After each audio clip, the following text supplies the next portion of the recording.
به نام خدا. راهنمای کامل نظافت و نگهداری سمپاش‌های پشت تراکتوری شرونا برای باغداران و کشاورزان. مقدمه: چرا نظافت و نگهداری سمپاش مهم است؟ کشاورز و باغدار عزیز، سمپاش پشت تراکتوری شما یک ابزار کلیدی برای باغ و مزرعه شماست. اگر آخر فصل درست تمیزش کنید و خوب نگهداری کنید، نه تنها عمر دستگاه شما بیشتر می شود، بلکه فصل بعدی بدون دردسر و هزینه اضافی می توانید از آن استفاده کنید. سمپاش‌های شرکت گلپا صنعت ایرانیان با مخزن‌های مقاوم، پمپ‌های ایتالیایی، ترک و چین و طراحی ساده برای سمپاشی ساخته شدند. اینجا یه راهنمای قدم به قدم برای شما آماده کردیم تا سمپاش شما همیشه آماده به کار باشه. مراحل نظافت سمپاش‌های شارونه. برای اینکه سمپاش شما سالم بماند و در فصل بعدی مثل روز اول کار کند، این مراحل را با دقت انجام بدهید. شستشوی مدار سمپاشی. بعد از هر بار سمپاشی، شیر تقسیم مخازن را روی حالت شستشو بگذارید. با آب تمیز کل مسیر از مخزن تا نازل‌ها را بشورید تا هیچ سمی باقی نماند. فیلترها، فیلتر مکش، فیلتر شنگیر و فیلتر نازل رو چک کنید و مطمئن شوید تمیز هستند. نکته: تمیز نکردن فیلتر سبب پایین آمدن دبی و آسیب دیدن پمپ سمپاش می شود. 2. شستشوی روزانه مخزن. پایان هر روز کاری مخزن اصلی رو با آب بشورید. اگر سم یا کود در مخزن خشک شود، به مرور باعث رسوب و خرابی می شود. برای شستشوی یک مقدار کم مایع ظرفشویی به آب اضافه کنید و با همزن هیدرولیکی مخزن رو خوب هم بزنید. 3. شستشوی کامل موقع تغییر سم یا کود. اگر می‌خواهید نوع سم یا مکمل تغذیه مثل کود مایع را عوض کنید، حتما مخزن را با شوینده ملایم مثل مایع ظرفشویی یا وایتکس رقیق شده بشورید. بعد از شستشوی کل مدار از مخزن تا نازل‌ها را با پاشش شوینده تمیز کنید. در پایان یک دور با آب خالص آبکشی کنید تا هیچ اثری از شوینده نماند. چرا؟ مخلوط شدن سموم مختلف می‌تواند به محصولات شما آسیب بزند یا نازل‌ها را خراب کند. 4. نظافت کامل بعد از اتمام فصل سمپاشی. وقتی کار سمپاشی مزرعه یا باغ تمام شد، یک شستشوی حسابی انجام دهید. تمام فیلترها، مکش، شنگیر و نازل را باز کنید و با برس نرم و آب گرم تمیز کنید. نازل‌های ضد شکه مثل نازل‌های ایتالیایی سمپاش‌های شارونا را جدا کنید و صافی‌های پشت آن را با دقت بشویید. یک دور پاشش با آب خالص بدون صافی و سرامیک نازل انجام بدهید تا هر گونه مواد خارجی مثل خاک یا رسوب از مدار خارج شود. هشدار: اگر رسوب سم یا کود در مدار بماند، در فصل بعد نازل‌ها را کیپ می‌کند و پمپ آسیب می‌بیند.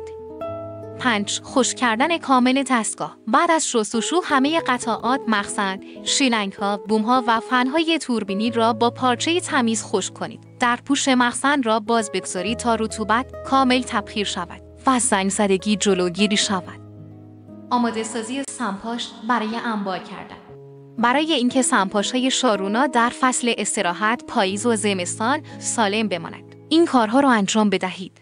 1. محافظت از پمپ در فصل سرد. اگر در منطقه سرسیر هستید، برای جلوگیری از یخزدگی و ترک خوردن پمپ از محلول 20% ضد یخ پای روغنی استفاده کنید و کل مدار، مخزن، پمپ و نازل‌ها رو با آن پر کنید یا اینکه پمپ و سیستم را کامل از آب خالی کنید. 2. انبار کردن در جای مناسب. سمپاش را در انبار سرپوشیده و خشک نگه دارید که آفتاب مستقیم یا باران به آن نخورد. دمای انبار بهتر است بین 5 تا 35 درجه سانتیگراد باشد تا قطعات پلاستیکی و لاستیکی خراب نشوند. 3. گریسکاری قطعات متحرک. قبل از انبار کردن، 4 شاخ گاردان، کشویی گاردان و گردون هد را با گریس نسوس گریسکاری کنید تا زنگ نزنند و روان کار کنند. برای سمپاش‌های کششی، چرخ‌ها را از زمین بلند کنید تا فشار از لاستیک‌ها برداشته شود. 4. تعویض روغن پمپ. روغن پمپ را هر 300 تا 500 ساعت کار یا طبق دفترچه راهنمای سمپاش‌های شارونا با روغن توصیه شده تعویض کنید. این کار باعث می‌شود پمپ در فصل بعدی بدون مشکل کار کند. 5. بازرسی دوره‌ای در انبار. هر 2 تا 3 ماه یک نگاهی به سمپاش بیاندازید. مطمئن شوید رطوبت یا زنگ زدگی به قطعات آسیب نزدند. پمپ را چند دور دستی بچرخانید تا قطعات داخلی خشک و سفت نشوند. نکات ایمنی: و زیست محیطی. موقع شستشو از دستکش و ماسک استفاده کنید تا با سمومه باقی مانده تماس نداشته باشید. آب شستشو را در رودخانه یا چاه فاضلاب نریزید. طبق دستور جهاد کشاورزی دفعش کنید. از شوینده‌های زیست تخریب‌پذیر مثل مایع ظرفشویی معمولی استفاده کنید تا به محیط زیست آسیب نرسد. چرا سمپاش‌های شارونا انتخاب کشاورزان و باغداران حرفه‌ایه؟ سمپاش‌های شارونا با مخزن‌های پلی اتیلن مقاوم، پمپ‌های ایتالیایی با فشار بالا 30 تا 50 بار و نازل‌های ضد شکه طراحی شدن که تمیز کردن و نگهداریشان خیلی راحت است. ما بیش از 30 سال سابقه تولید و خدمات پس از فروش قوی در کل ایران را داریم. به علاوه سمپاش‌های ما تاییدیه استاندارد از مرکز آزمون کرج دارند و می توانید برای خرید از تسهیلات جهاد کشاورزی استفاده کنید. حرف آخر، کشاورز و باغدار عزیز، با یک تمیزکاری ساده و انبار کردن درست می توانید سالها از سمپاش‌های شارونا بدون دردسر استفاده کنید. همین امروز دست به کار شوید و دستگاهتان را برای فصل بعدی آماده کنید. اگر نیاز به مشاوره یا قطعه یدکی داشتید، تیم شرکت گلپا صنعت ایرانیان همیشه کنار شماست.